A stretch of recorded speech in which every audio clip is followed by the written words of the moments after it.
Hey everyone, and welcome back to my channel. So it's been a minute since last October when I initially unboxed and gave my first impressions review of my iPad Pro. Since I've been constantly using it for quite a few months, going on 7-8 months now, I thought it might be cool to share things I've learned about it, new things I use it for, things I like about it, things I don't, and just let you guys know how it's going. This is what my iPad is looking like these days. Those with keen eyes and memories will notice that my case is not the same color as it was back in October. It is actually the exact same case, just in a different color. I had a family member get one of these. Circumstances just happened where I could get a new case faster than they could, so I just gave them mine. It was only like $17. To this day, I still really love this case. I like that it's like relatively lightweight. It has the loop for the Apple Pencil. I really like that it can swivel like this. More options of display. You can do the portrait as well as the landscape mode. This part, I like that it folds back and you can kind of rest it like this as well as like this. The iPad itself is still in really good condition. This case of course did its job by protecting it, and I've dropped this thing a lot. No major drops except this one time. Of course it had to be TSA of all places. I do have a screen protector on here. It's a little bit grimy right now, sorry about that. I switched over to a matte screen protector really early on because I like that it has that extra grip that makes it feel like writing on paper more. You kind of have to play around with your pencil to get it to really feel like paper, but it's still better than just the screen itself or a glossier screen protector. This is just repeating kind of everything I said in the initial video. This case is magnetic, so it'll wake when you open and it will sleep when you close. And that's really helpful for battery life. All right, launching into the actual iPad. I'm a student, so most of my use of this iPad has to do with school-related things. And the app that I'm using most of the time is Notability. Notability does cost a little bit of money. It costs about $10. There's actually a lot of good note-taking apps out there right now, but I chose this one because I had known some people who had been using it and really liked it. So I can show you some of the things that I do on here. Here's Notability. So I'm gonna go through how I used Notability to study for Pathoma. Pathoma, for those of you who are not in med school, is a curriculum to learn pathology and histology for the USMLE Step 1 exam, which is one of our big board exams in med school. It's a great video series by a very prolific teacher, but I find that in school, no matter how good the resource, the most important thing for me to learn from something is that there has to be an element of interaction. I can watch a video like 5-10 times and still not really have it down. I find it helpful to take notes while I'm going along. And one feature I want to talk about that's really cool is split screen. To show you an example, let's go to a part of the video where there's some, there it is. Okay, and this image of apple green birefringence comes up and you just want to stick it in your notes. Hit the power and the home button together to screenshot. Then you tap on it and crop it, copy it. You don't have to save it. You can delete it after you copy it, go back to Notability, and you can actually paste right into Notability. And then you take your pencil and you write all over it.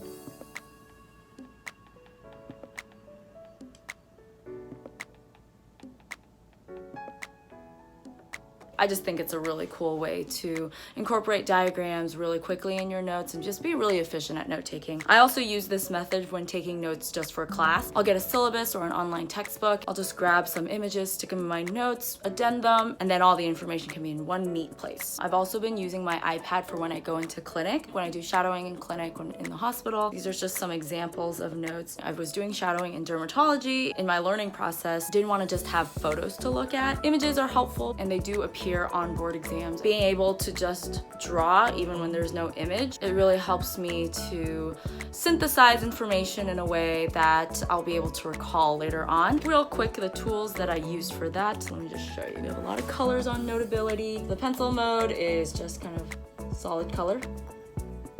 And then the highlighter mode is transparent color that can be layered on top of each other.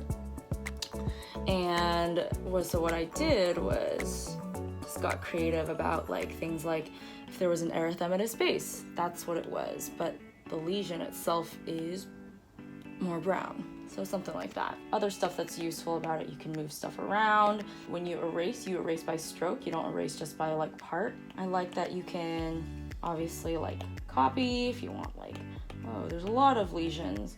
Okay, and when you copy, you can actually expand, and you see how it, like, the colors overlap. It's pretty cool. And you can actually rotate it as well. Woo. And there's a lot of different options for like different sizes of paper, as well as colors and fun backgrounds. For actual kind of drawing and sketching, I use the app Adobe Sketch, and this is a free app. For any like aspiring or even I would say some advanced artists, you can use this stuff. So lots of like brushes you can do, change all the colors.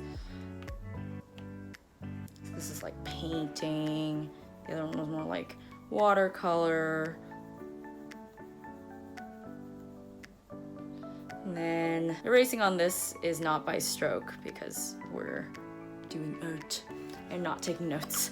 Let's talk about the pencil real quick. I was one of those people who probably initially made fun of it when it first came out, but this has absolutely changed the way that I use like this tablet, because I feel like if I didn't have this, there wouldn't be really much of a use for me to have the iPad, but because I have the pen, it's made it easier to take notes, and it's just a really fun thing to play with. One trick I actually learned from another YouTuber way back when, inevitably you're gonna have to take off the cap to charge the pencil at times, and when you do, like so, still think it looks dumb after all these months, there are magnetic spots on the edge of the iPad that you can rest your cap on to keep from losing it. The fact that this is completely round makes it really easy to kind of roll off the table into somewhere where you'll never find it. Now obviously it's not like a strong magnet or anything, but that's how I've been able to hold on to it after all these months. If you keep up with technology news, you'll know that Apple released a new iPad a couple months ago. It is a non-Pro iPad. One of the major new features is that it is compatible with the Apple Pencil. In my previous video, I mentioned that one of the biggest reasons for me to decide to get the Pro over the non-Pro was because I wouldn't be able to use this if I got the non-Pro. Because the price difference between the Pro and the new non-Pro is several $100s, I was naturally curious to see how well it actually worked with it. Recently, I did get a chance to go in store and just play around with it for a little bit for the purposes that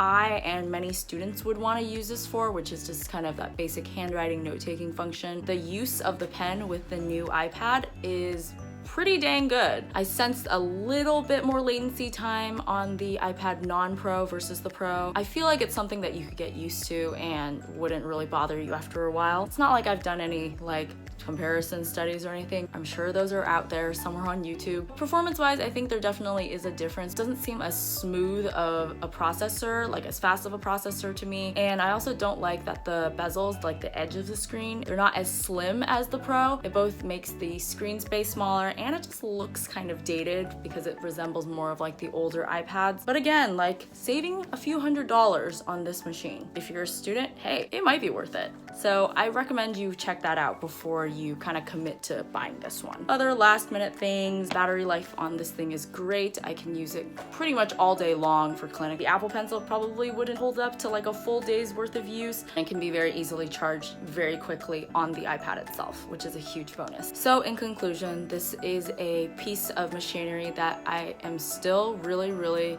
in love with and love using. It has many applications in my life outside of even the things I've talked about, things like just being able to watch movies on planes and having it be lightweight for travel. It's something that I still highly recommend for those who are in the market for a tablet. Although I wouldn't be necessarily in the market for a new iPad anytime soon, I am excited to see what new things Apple has in store because they're always innovating and always changing up their products. Maybe they'll find a way to make the charging function on this pencil not look dumb. A girl can dream. Thanks everybody for watching. Please remember to like, subscribe, and comment to let me know what you thought of this video. If you have any questions for me on anything I talked about in this video or anything about the iPad, I'd be happy to answer them. Just leave them down in the comments. Happy studying and tech shopping, I guess. But until next time, I will see you guys then.